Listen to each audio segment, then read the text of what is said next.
দর্শক, আমি এখন দাঁড়িয়ে আছি শাকিব খানের বহুল প্রত্যাশিত সিনেমা সোলজারের শুটিং সেটে।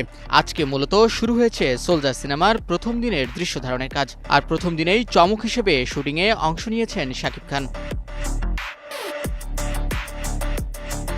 সোলজার সিনেমায় একেবারেই ভিন্ন লুকে হাজির হয়েছেন শাকিব খান। প্রথম দিনের শুটিংয়ে হুডি পরে নিজেকে আড়াল করেছেন তিনি। সাধারণ মানুষের মধ্যে মিশে গিয়ে একটি দুর্দান্ত শটে অংশ নিয়েছেন। তার তীক্ষ্ণ দৃষ্টির চাহনি বলে দিচ্ছে সাধারণ মানুষের অধিকার আদায়ে বদ্ধপরিকর শাকিব খান।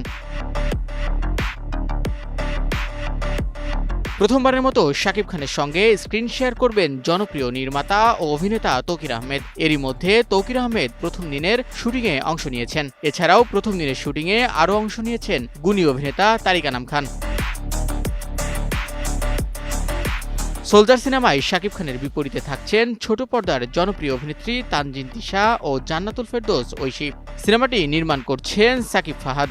দেশপ্রেম, অ্যাকশন ও মানবিক আবেগের সমন্বয়ে তৈরি এই গল্পে আশাবাদের কথাও ব্যক্ত করেছেন নির্মাতা। বর্তমান সময়ের মানুষের চিন্তা ভাবনা আর বাস্তবতা নিয়েই সাজানো হয়েছে সোলজারের গল্প।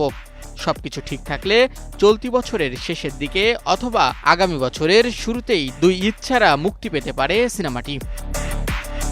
শাহিন শুভ, নিউজ 24।